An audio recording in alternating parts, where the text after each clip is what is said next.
حاضرین و خواتین، میں آپ سب کا بے پناہ ممنون و مشکور ہوں کہ آپ نے اس کلام پاک کے تعلیمی درس میں شرکت فرما کر یقیناً آج کی اس کلاس کی رونقوں کو دوبالا کر دیا۔ اب میں بغیر کسی تمہید کے ہمارے عظیم ناظم جناب ڈاکٹر قمر عابدی صاحب کو دعوت دے رہا ہوں کہ آج کی اس درس کی نظامت کی تمام ذمہ داریاں پوری کریں۔ بہت بہت شکریہ ڈاکٹر صاحب، ذرا نوازی کا شکریہ۔ آپ سب حضرات کے سلام علیکم ورحمۃ اللہ جمیعا۔ وعلیکم السلام ورحمۃ اللہ وبرکاتہ۔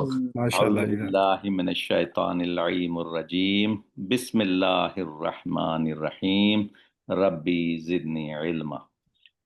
سے ایک سلوات سے اللہم صلی علی محمد وعلی محمد وعجل فرجہم۔ وَاحْشُرْنَا مَعَهُمْ۔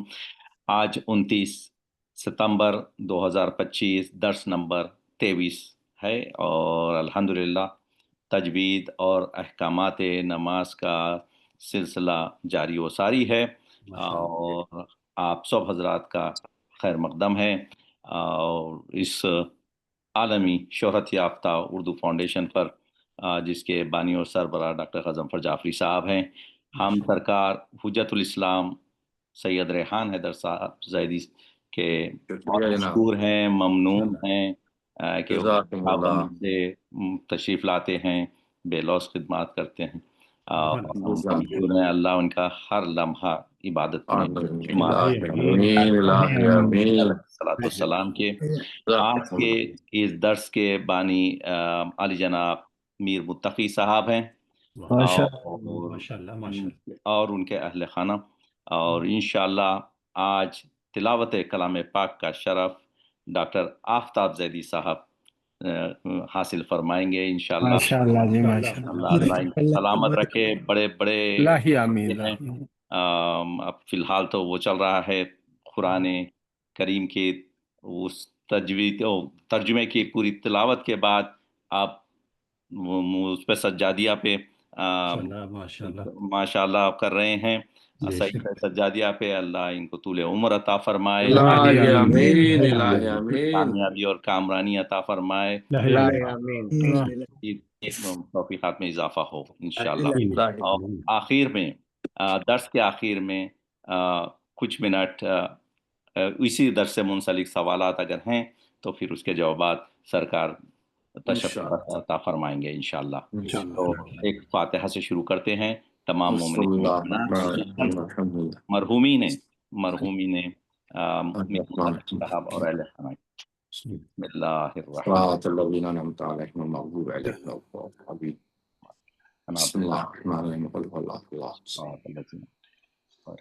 الرحمن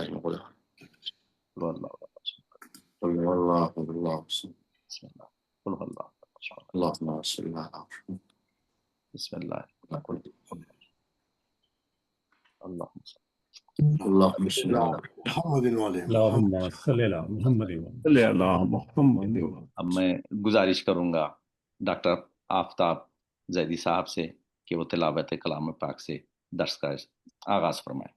السلام علیکم۔ وعلیکم السلام۔ ڈاکٹر غضنفر صاحب، آپ نے کمال کر دیا کہ ایک وقت میں قمر اور آفتاب کو ایک جگہ کر دیا۔ بے شک، سبحان اللہ۔ سرکار صرف نظم میں ہے، مجھے نہیں معلوم تھا کہ نظم میں بھی ہیں۔ ماشاءاللہ۔ اعوذ باللہ من الشیطان الرجیم، والعصر ان الانسان لفی خسر الا الذین آمنوا وعملوا الصالحات وتواصوا بالحق وتواصوا بالصبر، صدق اللہ العلی العظیم۔ اس کی ترجمہ مولانا علی نقی صاحب کی قرآن کے ترجمے سے پیش کر رہا ہوں کہ سہارا اللہ کے نام کا جو سب کو فیض پہنچانے والا بڑا مہربان ہے۔ قسم زمانے کی یقیناً انسان خسارے میں ہے۔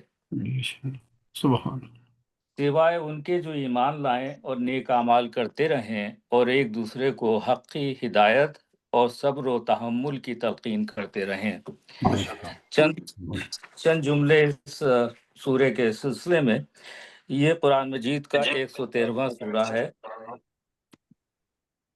جی 113واں سورہ ہے، اور یہ اس کا نازل ہونے کا نمبر جو ہے وہ 13 ہے، جی اور یہ قرآن مجید کی 3 چھوٹی آیتوں میں سے ایک ہے، 3 سوروں میں، 3 جو مختصر سورے ہیں اس میں سے ایک ہے۔ تو سب سے پہلے والعصر، اللہ تعالیٰ نے وقت کی قسم کھائی جو زندگی، وقت اور انسان کی تمام تجربوں کو ظاہر کرتا ہے، یہ یاد دلاتا ہے کہ وقت بہت قیمتی ہے۔ ان الانسان لفی خسر، یہ ایک مضبوط پیغام ہے کہ تمام لوگ نقصان میں ہیں اگر وہ کچھ نہ کریں۔ زندگی بنا سوچے سمجھے گزارنا ایک طرح کا نقصان ہے۔ سبحان اللہ، سبحان اللہ۔ الا الذین آمنوا وعملوا الصالحات وتواصوا بالحق وتواصوا بالصبر۔ نقصان سے بچنے کے لیے اللہ نے 4 شرطیں بتائی ہیں۔ پہلی شرط ہے ایمان، دوسری شرط ہے نیک اعمال، تیسری شرط ہے سچائی کی تلقین، اور چوتھی شرط جو ہے وہ صبر کی تلقین۔ بے شک۔ یہ سورہ مکہ منورہ میں نازل ہوا، اور یہ ایک مختصر سورہ ہے، لیکن اس میں زندگی اور کامیابی کے لیے ایک گہرا پیغام ہے۔ یہ یوں کہیے کہ قرآن مجید کی کل سمری اس میں موجود ہے۔ بہت بہت شکریہ۔ ماشاء اللہ جی، ماشاء اللہ، سلامت جزاک اللہ صاحب صاحب۔ ماشاء اللہ سرکار، بہت جامع اور نائٹ شل آپ نے جو ہے بیان فرمایا۔ اب میں سرکار حجت الاسلام سید ریحان حیدر زیدی صاحب سے گزارش کرتا ہوں کہ وہ درس کا آغاز فرمائیں۔ اعوذ باللہ من الشیطان الرجیم، بسم اللہ الرحمن الرحیم، الحمد للہ الصلاۃ والسلام علی اہلہا، اللہم کل ولیک الحجۃ ابن الحسن صلواتک علیہ وعلی آبائک فی هذه الساعة وفی کل ساعة، ولیا وحافظا وقائدا وناصرا ودلیلا وعینا، حتی تسکنہ ارضک طوعا وتمتعہ فیہا طویلا، برحمتک یا ارحم الراحمین، اللہم صل علی۔ ہم شکر گزار ہیں آپ سبھی حضرات کے، اور بالخصوص آج کے بانی درس قرآن محترم جناب میر متقی صاحب کے، کہ جنہوں نے اس ذمہ داری کو قبول فرمایا، اور ماشاءاللہ سے اس ذمہ داری کو لیتے ہوئے ہم یہ دعا کریں گے کہ اللہ ان کے توفیقات میں مزید اضافہ فرمائے انشاءاللہ۔ جہاں تک تجویز سے متعلق ہے، ہم نے جو پچھلے ہفتے درس ہوا تھا اس میں 3 لفظ پڑھے تھے، اور آج مخرج نمبر 2 کے اعتبار سے جو ہے وہ 3 طرح کے الفاظ ہیں جن کو ادا کرنا رہتا ہے، اور وہ کہلاتے ہیں اقصائے حلق، یعنی حلق کا جو آخری حصہ ہے جو سینے کی طرف ہے، کیونکہ یہ جو حلق ہوتا ہے ہمارا، اس کے 3 حصے ہوتے ہیں۔ ایک سب سے نیچے کا حصہ ہوتا ہے جو سینے کی طرف ہے، ایک اس سے بیچ کا حصہ ہوتا ہے، اور ایک اس سے تھوڑا سا اوپر کا حصہ ہوتا ہے جو کہ زبان کی طرف ہوتا ہے۔ تو اس کے 3 حصے ہوتے ہیں، اور تینوں حصے سے الفاظ جو ہیں وہ الگ الگ ادا ہوتے ہیں۔ مثال کے طور پر حلق کا جو آخری حصہ ہے جو سینے کی طرف ہے، یہاں سے 2 حروف ادا ہوتے ہیں، ایک حمزہ اور ایک ہا، چھوٹی والی ہا، یہ جو ہارون والی ہا ہے۔ تو یہ ہا اور حمزہ یہ ہمیشہ جب بھی کبھی ادا ہوں گے تو یہ حلق کے آخری حصے سے جو سینے کی طرف ہے۔ مثال کے طور پر اولائکا، اولائکا، اب یہ اولائکا میں وسط میں اس میں حمزہ آیا ہے، تو ہم نے اس کو ادا اس طریقے سے کیا ہے کہ ہمارا جو حلق کا آخری حصہ ہے اس سے ادا کریں، یا خود جیسے حمزہ ہے، چھوٹی ہے سے حمزہ، یا ہارون ہے، یہ جو ہیں وہ حروف ہیں جو حلق کے آخری حصے سے ادا ہوتے ہیں، اولائکا، حمزہ۔ تو اس میں ہمیں زیادہ زور بھی لگانے کی ضرورت نہیں پڑتی ہے، تو دو حرف ہمارے وہ ہیں جو حلق سے ہم ادا کرتے ہیں، لیکن وہ حلق کا آخری حصہ جو سینے کی طرف ہے اس سے ادا کرتے ہیں۔ اس کے بعد وسط حلق آتا ہے، یعنی مائل پارٹ آف تھروٹ جو ہوتا ہے، جو بیچ کا حصہ ہوتا ہے، نہ اوپر کا ہے نہ نیچے کا، یہاں سے ہم دو حرف ادا کرتے ہیں، اور وہ دو حرف جو حلق کے بیچ سے ادا ہوں گے وہ عین اور ہے عین علم والا یا علم والا یا عالم والا یا علیم والا، یہ عین جب بھی ادا کریں گے تو حلق کے بیچ کے حصے سے ادا کریں گے۔ اسی طریقے سے ہے جیسے جو آپ کی خدمت میں پیش کروں گا، جیسے فرض کر لیجئے حائر حسینی، یعنی وہ دیواریں یا وہ محیط جو امام حسین علیہ السلام سے منسلک ہے۔ یہ مثلاً پڑھیں گے ہم سمع اللہ لمن حمدہ، جب یہ حامدہ کہیں گے سمع اللہ، اس میں دونوں مثالیں موجود ہیں ہمارے لیے۔ سمع اللہ لمن حمدہ، جب ہم نے عین ادا کیا ہے تو ہم نے عین کو ادا کیا حلق کے وسط سے، بیچ سے، اور جب ہم نے حمدہ کہا ہے تو اس کو بھی ہم نے ادا کیا ہے حلق کے بیچ والے حصے سے۔ یا مثال کے طور پر ہم جب پڑھیں گے الحمد للہ رب العالمین، سمع اللہ لمن حمدہ میں ہم نے عین پہلے پڑھا ہے، یعنی وسط سے حلق کے وسط سے مثال دی گئی ہے، اور جب ہم پڑھتے ہیں سورہ الحمد کو شروع کرتے ہیں تو ہے کی مثال پہلے آئی ہے، ہائے الحمد للہ رب العالمین۔ اب نہ عالمین کہہ سکتے نہ عالمین کہہ سکتے، یعنی نہ زیادہ گاڑھا پڑھ سکتے نہ زیادہ ہلکا پڑھ سکتے، تو لہذا جب ہم عین اور ہا پڑھیں گے تو حلق کے وسط میں زور لگائیں گے تھوڑا سا، تاکہ بیچ سے عین اور ہا ادا ہو جائے۔ اس اعتبار سے تو حلق کے وسط سے ہم دو حرف پڑھتے ہیں، عین اور ہا۔ اب رہا ادنا حلق، یعنی حلق کا وہ حصہ جو منہ کی طرف والا ہے، یعنی بالکل اوپر والا حصہ جو ہمارے تلوے سے ملا ہوا ہوتا ہے، جو تالو ہوتا ہے اس سے ملا ہوا ہوتا ہے، یہاں سے بھی دو حرف ہوتے ہیں، غین اور خا۔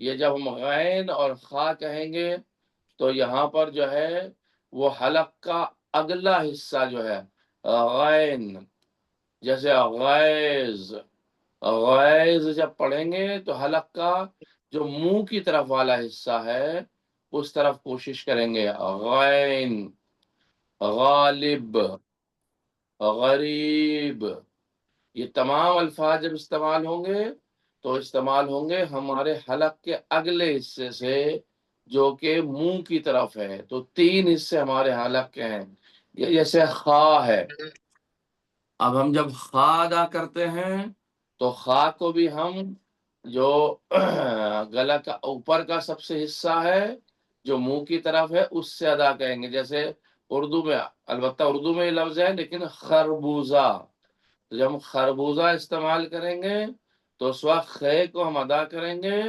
اچھا، خے جب ہلکا سادہ ہوتا ہے تو ایسا لگتا ہے جیسے گلے میں خراش ہو رہی ہے، ابھی لفظ خراش میں بھی خے آیا ہے، دیکھیے خراش، اور خراش ہم اسی طریقے سے ادا کرتے ہیں، کیونکہ خراش دل جو گلے کی ختم کرتے تو اگلے حصے سے خراش کو ختم کرتے ہیں، بیچ کے یا آخری حصے سے نہیں ہوتے۔ تو یہ بھی ایک بہت بڑا فرق پایا جاتا ہے کہ جب ہم خے ادا کریں گے تو وہ گلے کے اگلے حصے سے ادا کریں گے۔ تو آج ہم نے حروف حلقے میں تین حرف پڑھے ہیں، ایک اقصائے حلق ہے جو بالکل آخری حصہ ہے جس سے ہم حمزہ اور ہا پڑھتے ہیں، ایک وسط حلق ہے جس سے ہم عین اور ہا پڑھتے ہیں، اور ایک ادنی حلق ہے جو سب سے اوپر کا حصہ ہے، اسے ہم غین اور خا پڑھتے ہیں۔ اور تینوں کی مثالیں ایک گلا بنایا ہے، اگر آپ حضرات کو اسکرین شیئر کی ہے اور آپ حضرات دیکھ رہے ہوں تو اس وقت دیکھیے گا کہ ماشاءاللہ سے، جی ہاں میں بھی دیکھ رہا ہوں، تو یہ ایک گلے پہ نشان بنا کر انہوں نے ادنی حلق، وسط حلق، اقصی حلق کی تینوں مثالیں عطا فرمائی ہیں۔ اللہ آپ کو جزائے خیر دے اور ہمیں انشاءاللہ زیادہ سے زیادہ توفیقات میں اضافہ فرمائے کہ ہم صحیح معنی آمین ماشاء صحیح امین اللہ آمین اللہ اللہ آمین اللہ۔ ماشاء جزاک اللہ جزاک جزاک اللہ اللہ۔ جزاک اللہ اب ہمارا حدیث سے متعلق ایک حدیث بیان کریں گے ہم آپ حضرات کی خدمت میں نماز سے ماشاء اللہ متعلق، اور اس کے بعد ہم مثال پیش کریں گے، مسائل پیش کریں گے۔ پچھلے ہفتے ہم نے بات پیش کی تھی کہ کیوں ہم نماز ظہر اور عصر کو آہستہ پڑھتے ہیں، مغرب عشاء اور صبح کی نماز کو بلند آواز سے پڑھتے ہیں۔ تو ہم نے صبح کی علت بیان نہیں کی تھی، وہ روایت آدھی رہ گئی تھی وقت نہ ہونے کی وجہ سے، لہذا جب نماز صبح کا وقت ہوا اور پروردگار نے اس کو واجب قرار دیا تو امر کیا، حکم دیا کہ اسے بھی بلند آواز سے پڑھا جائے۔ کیوں بلند آواز سے پڑھا جائے؟ تاکہ نماز فجر کی فضیلت دوسروں پر آشکار ہو سکے، تاکہ لوگوں کو پتہ چل سکے کہ اب پیغمبر بلند آواز سے نماز پڑھ رہے ہیں، اور لوگوں کو آشنائی حاصل ہو جائے اور فرشتوں کو معلوم ہو جائے کہ اللہ کا نبی عبادت کر رہا ہے۔ تو سبحان اس اللہ لحاظ سے نماز صبح کو، فجر کو بلند آواز سے رکھا گیا، یعنی جہری اعتبار سے پڑھی جاتی ہے۔ راوی کہتا ہے کہ میں نے عرض کیا امام کی خدمت میں، مولا مجھے یہ بتائیے جو 4 رکعتی نمازیں ہیں اس کے اندر جو تیسری اور چوتھی رکعت نماز ہے اس میں تسبیحات 4 پڑھنا کیوں مستحب ہے اور کیوں افضل ہے؟ یعنی سورہ الحمد کی اپنی فضیلت اتنی ہے، لیکن تیسری اور چوتھی رکعت میں حکم ہوا ہے کہ آپ تسبیحات 4 پڑھا کریں، یعنی سبحان اللہ والحمد للہ ولا الہ الا اللہ واللہ اکبر۔ تو امام علیہ الصلوۃ والسلام نے ارشاد فرمایا پیغمبر جب 2 رکعت آخری نماز پڑھ رہے تھے، یعنی ظہر اور عصر اور عشاء کی 2 آخری نمازیں جب آپ پڑھ رہے تھے تو آپ اس وقت اللہ کی جانب، اس کی عظمتوں کی جانب جو ہے متوجہ ہوئے کہ اللہ کتنا عظیم ہے، اور جب آپ کے ذہن میں آیا اللہ کتنا عظیم ہے، کتنی عظیم شخصیت ہے ذات پروردگار کی، تو آپ ایک مرتبہ وحشت اور ہراس میں آئے کہ میں کس معبود کے سامنے کھڑا ہو کر اس کی عبادت کر رہا ہوں۔ سبحان آغا اللہ شیخ صدوق نے اپنی کتاب میں ارشاد فرمایا کہ جب پیغمبر پر وحشت اور ہراس، پریشانی سے لاحق ہوئی کہ کیا عظمت ہے اس ذات پروردگار کی، تو آپ نے فوراً فرمایا سبحان اللہ والحمد للہ ولا الہ الا اللہ واللہ اکبر۔ اسی لیے پیغمبر کی اس خوف اور ہراس اور عظمت کے باوجود اللہ کی جب عظمت کا اندازہ ہوا پیغمبر کو تو آپ نے تسبیح پڑھی سبحان اللہ والحمد للہ ولا الہ الا اللہ واللہ اکبر۔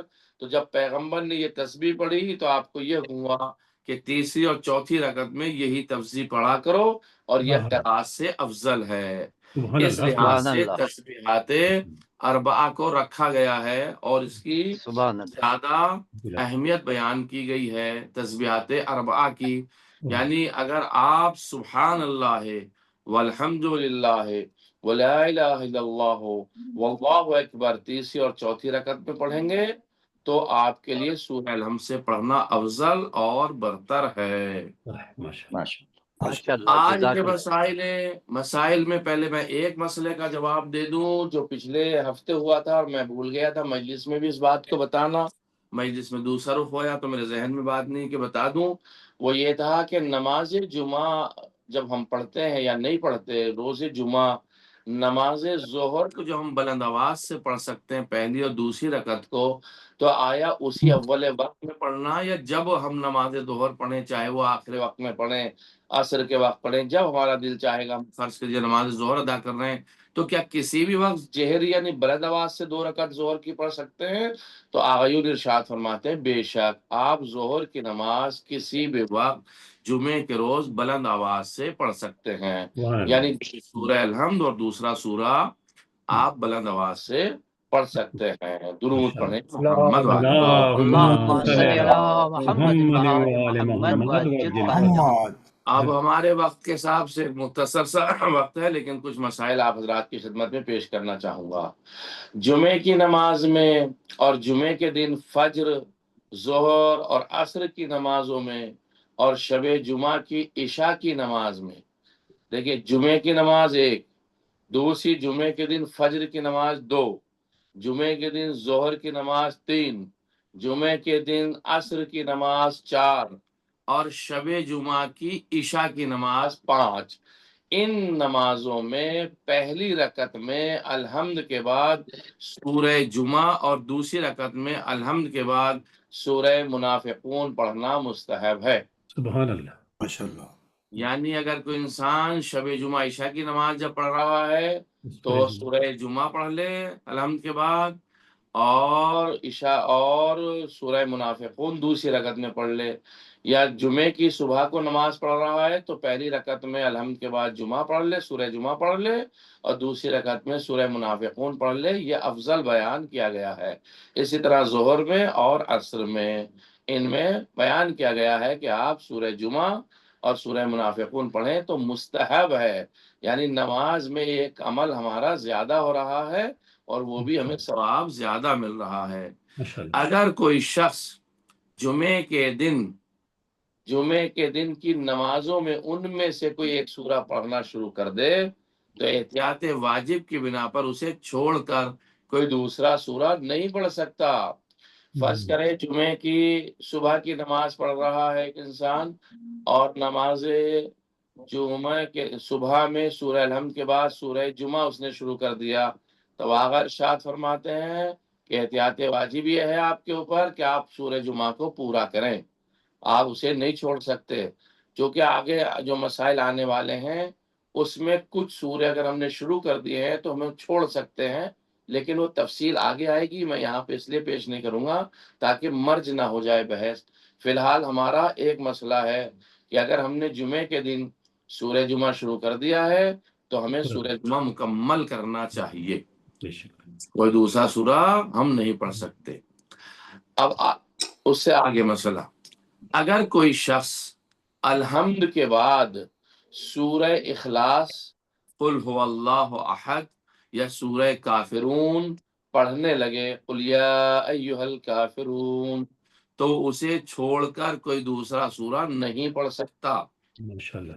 یعنی کہ سورہ اخلاص کی اور سورہ کافرون کی اتنی اہمیت ہے کہ کوئی الحمد، حالانکہ یہ ہے کہ مثال کے طور پر سورہ الحمد کے بعد سورہ انا انزلنا پڑھنا بہتر ہے، افضل ہے، لیکن اگر کسی نے سورہ قل هو اللہ احد شروع کر دیا یا قل یا ایھا الکافرون شروع کر دیا ہے الحمد کے بعد تو اسے چھوڑ کر دوسرا سورہ نہیں پڑھ سکتے۔ البتہ اگر نماز جمعہ، مسئلہ بدل رہا ہے، اگر نماز جمعہ یا جمعے کے دن کی نمازوں میں بھول کر سورہ جمعہ اور سورہ منافقون کی بجائے ان دو سورتوں میں سے کوئی سورہ پڑھے، یعنی سورہ اخلاص پڑھے جمعے کے دن یا سورہ کافرون پڑھے جمعے کے دن، اور بھول کر اس کام کو کر رہا ہو، بھول کر رہا ہو، جان بوجھ کر نہیں کر رہا ہو، تو ان سوروں کو چھوڑ سکتا ہے اور سورہ جمعہ اور منافقون پڑھ سکتا ہے۔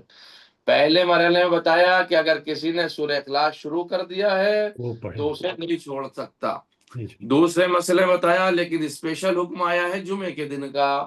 جمعے کے دن اگر قل یا ایھا الکافرون شروع کر دیا یا جمعے کے دن سورہ جمعہ شروع کر دیا ہے، اور یہ معذرت چاہتا ہوں سورہ اخلاص یا کافرون شروع کر دیا ہے جمعے کے دن، تو جمعے والی نمازوں میں ان اخلاص اور سورہ کافرون کو چھوڑ سکتا ہے، باقی نمازوں میں نہیں چھوڑ سکتا ہے۔ اب ایک مسئلہ اور بھی ہے، اگر کسی نے سورہ اخلاص شروع کر دیا تو اوپر حکم ہم نے پڑھا کہ ہم اسے چھوڑ نہیں سکتے، یہ ٹھیک ہے نا؟ لیکن عزیزان گرامی، اگر فرض کر لیجئے جمعے کے دن بھی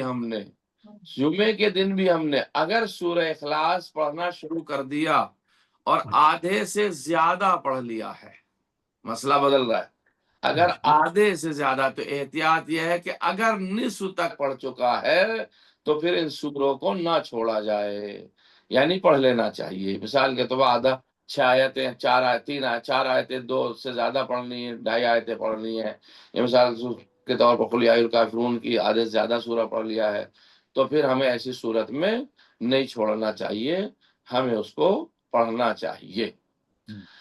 اب ایک مسئلہ اور ہے، اگر کوئی شخص جمعے کی نماز میں یا جمعے کے دن کی نمازوں میں، جمعے کی نماز یا جمعے کے دن کی نماز، دو مسئلے، ایک خود جمعے کی نماز ہے، ایک جمعے کے دن کی نماز یعنی صبح کی نماز، ظہر کی نماز اور عصر کی نماز ہے۔ اگر جمعے کے دن کی نمازوں میں جان بوجھ کر سورہ اخلاص یا سورہ کافرون پڑھے تو خواہ وہ نصف تک نہ پہنچا ہو، جب بھی احتیاط واجب کی بنا پر اسے چھوڑ کر سورہ جمعہ اور سورہ منافقون نہیں پڑھ سکتا۔ دیکھیے مسئلے کو غور سے سنیے گا ذرا سا۔ وہاں یہ کہا تھا اگر کوئی شخص اخلاص اور سورہ کافرون پڑھنے لگے تو اسے چھوڑ کر کوئی دوسرا سورہ نہیں پڑھ سکتا ہے، اور اگر بھول کر سورہ جمعہ اور سورہ منافقون کی بجائے سورت پڑھنے لگے تو وہاں چھوڑ سکتا تھا۔ یہاں کہا جا رہا اگر کوئی جان بوجھ کر نماز جمعہ میں فرض کرو، بھائی نہیں پڑھنا چاہتا سورہ جمعہ، کیونکہ سورہ جمعہ پڑھنا واجبات نماز جمعہ میں نہیں ہے، سورہ منافقون پڑھنا واجبات نماز جمعہ میں نہیں ہے۔ نماز جمعہ میں بھی ہم سورہ قل پڑھ سکتے ہیں، نماز جمعہ میں بھی الحمد کے بعد ہم سورہ اعلیٰ پڑھ سکتے ہیں، نماز جمعہ میں بھی ہم کوئی دوسرا سورہ والشمس پڑھ سکتے ہیں۔ لیکن عزیزان گرامی، اگر سورہ جمعہ اور سورہ منافقون پڑھ سکتا ہے، اور احتیاط یہ ہے کہ اگر نصف تک پڑھ چکا ہو، یعنی یہ مسئلہ الگ تھا، لیکن یہ والا جو مسئلہ بیان کر رہے ہیں کہ اگر کوئی شخص جمعے کی نماز میں یا جمعے کے دن کی نمازوں میں، فرض جمعے کے دن، اب یہ بالکل الگ مسئلہ، تو کہتے ہیں جان بوجھ کر اگر اخلاص پڑھنا شروع کیا یا سورہ کافرون پڑھنے لگے، نصف تک چاہے نہ بھی پہنچے پھر بھی ہم اسے چھوڑ نہیں سکتے۔ مسئلہ بالکل واضح ہے۔ تو مسئلہ ہے 3 طرح سے جو میں نے آپ کی خدمت میں پیش کیا۔ اب ایک مسئلہ اور سن لیجیے آخری، اگر کوئی شخص، البتہ مسائل تو بہت ہیں چونکہ وقت اتنی اجازت نہیں دیتا ہے، کیونکہ ہمارے ڈاکٹر غضنفر صاحب نے بھی 35 منٹ لکھا ہے اس کے اندر پورے جلسے کو، تو تقریباً 32 منٹ تو ہو چکے ہیں شروع ہوئے۔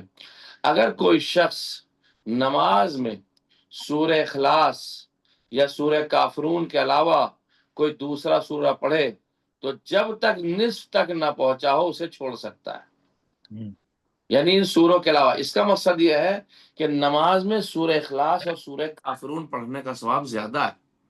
جب اتنی تاکید آپ فرما رہے ہیں تو اس کا یہی نتیجہ نکلے گا کہ سورہ کافرون اخلاص کے علاوہ کوئی دوسرا اگر سورہ انسان پڑھ رہا ہے تو جب تک نصف تک نہ پہنچا ہو اسے چھوڑ سکتا ہے اور دوسرا سورہ پڑھ سکتا ہے۔ نصف تک پہنچنے کے بعد بغیر کسی وجہ کے آپ سورہ کو چھوڑ نہیں سکتے، بلکہ دوسرا سورہ پڑھنا احتیاط کی بنا پر جائز بھی نہیں ہے۔ پھر سے ایک بار سن لیجیے، اگر کوئی شخص نماز میں سورہ قل هو اللہ احد یا قل یا ایھا الکافرون کے علاوہ، یعنی انا اعطینا پڑھے، فرض کر لیجیے کوئی دوسرا سورہ پڑھے، تو جب تک نصف تک نہ پہنچا اسے چھوڑ سکتا ہے۔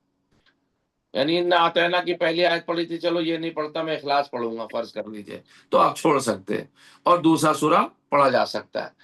نصف تک پہنچنے کے بعد بغیر کسی وجہ کے اس سورے کو نہیں چھوڑ سکتے۔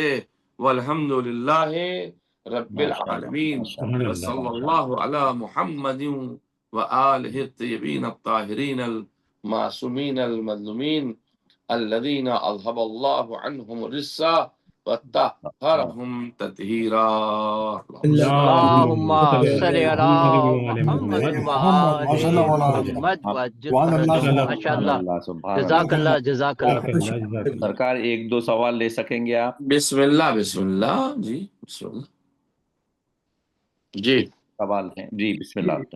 جی مولانا صاحب، ایک سوال یہ ہے کہ مستحب نماز میں جی اگر کچھ ہم نے بسم اللہ جہاں پہ نہیں کہنا تو وہاں کہہ دیا، تو کیا جی سجدہ سہو تو کرنا ضروری نہیں، مستحبات نماز میں نہیں ہے، نہیں ہے؟ شکریہ، بہت بہت شکریہ، مستحب نماز میں کمی زیادتی ہو سکتی ہے۔ سبحان اللہ۔ اگر میں کر سکتا جی اگر واجب نماز میں تیسری اور چوتھی رکعت میں ہم جی تسبیحات اربع کے ساتھ پڑھتے نہیں ہیں بسم اللہ، اگر جی پڑھ لی کوئی اشکال نہیں ہے، کوئی اشکال نہیں، کیونکہ وہ کوئی زیادہ ہو جائے گا اس جی لحاظ سے۔ نہیں کوئی اشکال نہیں، بسم اللہ کے پڑھنے میں کوئی اشکال نہیں سبحان اللہ۔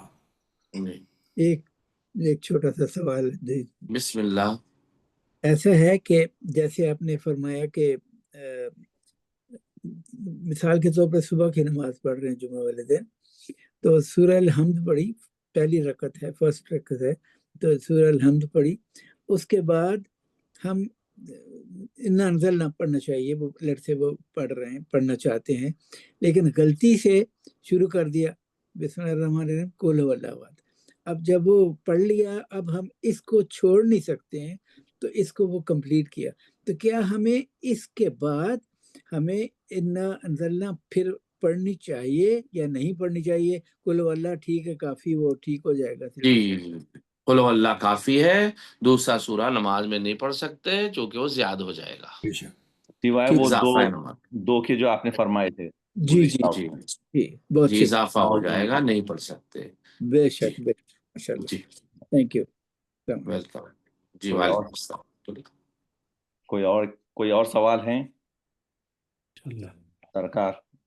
بہت بہت خدا شکریہ۔ عالم آپ حضرات کو خوش رکھے انشاءاللہ، پروردگار آمین۔ محمد اللہ وآل آمین، محمد کے اللہ صدقے آمین، میں اللہ انشاءاللہ آمین، مشکلات آسان فرمائے، اللہ آمین، اللہ بزرگوں کا آمین، سایہ ہمارے سروں پہ محفوظ فرمائے، ہمارے اللہ بانی آمین، اللہ درس آمین، قرآن محترم جناب میر متقی صاحب کے توفیقات میں، آپ سبھی حضرات کے توفیقات، ہماری ماں بہنیں جو درس میں شریک ہوتی ہیں، اللہ ان کے توفیقات میں اضافہ فرمائے، اللہ اللہ آمین، صحت آمین، و سلامتی عطا فرمائے، بچوں کا نصیب اللہ بہترین آمین، عطا فرمائے انشاءاللہ، مرحومین کی اللہ مغفرت آمین، فرمائے۔ اللہ آمین۔ آپ حضرات سے اللہ ایک آمین۔ سورہ فاتحہ کی گزارش کروں گا، اعوذ باللہ من محترم الشیطان جناب الرجیم، بسم میر اللہ الرحمن متقی صاحب کے جو مرحومین ہیں انہیں آپ حضرات شامل کر لیجئے۔ بسم اللہ۔ بسم اللہ الرحمن الرحیم، الحمدللہ رب العالمین الرحمن الرحیم مالک یوم الدین صراط الذین انعمت علیہم۔ بسم اللہ بسم اللہ الرحمن الرحیم، بسم اللہ الرحمن اللہم صل علی محمد وعلی محمد۔ اللہ مغفرت فرمائے۔ السلام اللہ علیکم آمین۔ ورحمۃ اللہ وبرکاتہ۔ وعلیکم السلام ورحمۃ اللہ وبرکاتہ۔ برکاتہ، جزاکم اللہ، اللہ جی، آپ ماشاء سب اللہ، کے عبادات قبول فرمائے۔ اللہ آمین۔ اللہ آمین، اللہ آمین، علیہ اللہ آمین، السلام کے، اور اللہ آمین، انشاءاللہ آئندہ پیر کو پھر ملاقات رہے گی۔ انشاءاللہ، آپ سب اللہ کا آمین، بہت شکریہ، انشاءاللہ اجازت دیجیے، بہت انشاءاللہ۔ بہت شکریہ تشریف جزاک لانے اللہ، کا۔ السلام علیکم ورحمۃ اللہ وبرکاتہ۔ جاتا شکریہ ہوں۔ ڈاکٹر صاحب، ماشاءاللہ بہت خوب مینج کر لیا آپ نے سب۔ اللہ ماشاء اللہ، ماشاء اللہ جی، دعا میں رکھیے۔ ماشاء اللہ۔ It's too soon to say، مگر پھر بھی انشاءاللہ۔ جی۔ خدا حافظ، السلام علیکم ورحمۃ اللہ وعلیکم السلام ورحمۃ اللہ وبرکاتہ۔ ماشاء اللہ۔ ماشاء اللہ۔